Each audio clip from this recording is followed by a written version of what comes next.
Shalom, saudara Tuhan, kembali kita pagi ini dalam renungan pagi, dan harapan saya sudah tetap semangat dalam Tuhan. Dan saudara Tuhan, kita tetap membahas tentang perjalanan sebuah mimpi. Dan kita telah melihat peristiwa yang terjadi tentang Yusuf yang memiliki mimpi yang besar itu. Dan saudara Tuhan, pagi ini kita akan melihat bahwa mimpi itu diawali, perjalanan itu diawali begitu luar biasa sampai pada titik nol. Dikatakan dalam Kejadian 37 ayat yang ke-28, ketika ada saudagar-saudagar Midian lewat, Yusuf diangkat ke atas dari dalam sumur itu. Kemudian dijual kepada orang Ismail itu dengan harga 20 sikal perak. Lalu Yusuf dibawa mereka ke Mesir. Saudaraku yang kasih Tuhan, ini sesuatu kondisi yang nol. Bukan lagi dengan pakaian yang maha indah, bukan lagi dengan kasih bapaknya, yaitu kasih Israel, tapi bahkan dia dijual dengan harga yang sangat murah, 20 sikal perak. Saudaraku yang kasih Tuhan, dan Yusuf harus pergi meninggalkan daerah itu ke suatu tempat yang namanya Mesir. Saudaraku, ini titik nol, betul-betul titik nol. Tapi saya ingin beritahu buat saudara seperti ini, bahwa ketika saudara punya visi dan pada titik nol, saya harap bukan berarti saudara kehilangan visi. Mungkin itu awal di mana Tuhan ingin berjalan serius dengan kehidupan saudara, diawali dengan titik nol itu.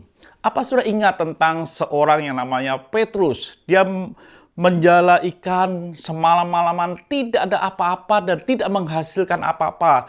Titik nol, tapi itu awal di mana dia berjalan bersama dengan Tuhan, melihat mujizat Tuhan yang Tuhan kerjakan di dalam kehidupan dia, sehingga dia tersungkur di hadapan Tuhan. Jadi saudara kasih Tuhan, titik nol itu bukan kegagalan, tapi awal Tuhan menyatakan dirinya, atau Tuhan menyatakan hidupnya kepada hidup saudara, supaya saudara mengalami satu pengalaman bersama dengan Tuhan. Saudaraku yang kasih Tuhan, apa yang terjadi setelah di titik nol itu? Dia dijual, dikatakan dalam Kejadian 39 ayat yang pertama. Adapun Yusuf telah dibawa ke Mesir, dan Potifar seorang Mesir, pegawai istana Firaun, kepala pengawal raja, membeli dia dari tangan orang Ismail yang telah membawa dia ke situ. Dia dijual lagi, tempat yang lain, saudaraku. Saudaraku yang kasih Tuhan, tetap dalam kondisi yang nol, di mana dia seorang budak saja. Tetapi di ayat yang kedua, itu takjub, saudaraku yang kasih Tuhan. Dikatakan Kejadian 39 ayat yang kedua, tetapi Tuhan menyertai Yusuf sehingga ia menjadi seorang yang selalu berhasil dalam pekerjaannya. Maka tinggallah di rumah tuannya orang Mesir itu. Ini awal satu kalimat yang ditulis bahwa Tuhan menyertai Yusuf. Di awal-awal ketika dia di rumah bapaknya tidak ada kalimat itu. Ketika dia pakai jubah yang maha indah, tidak ada kalimat itu. Adanya dibenci oleh saudara-saudaranya. Tetapi, saudaraku, Tuhan akan bekerja di awal titik nol, saudaraku. Dan disitulah ada kalimat Tuhan menyertai. Artinya bahwa Yusuf mempunyai pengalaman dengan Tuhan. Bukan di saat dia punya apa-apa, bahkan di saat dia tidak memiliki apa-apa.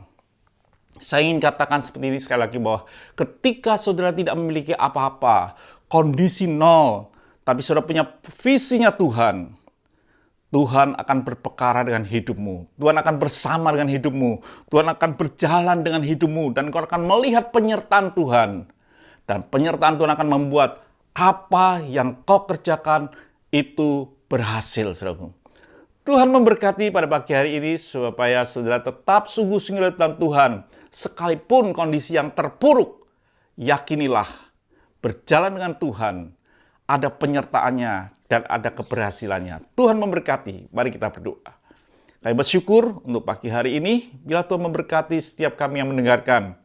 Biar titik nol bukan berarti kegagalan, tapi awal berjalan dengan Tuhan dan pengalaman bersama dengan Tuhan. Terima kasih Bapa. Dalam nama Tuhan Yesus Kristus kami bisa berdoa dan mengucap syukur. Amin. Tuhan memberkati.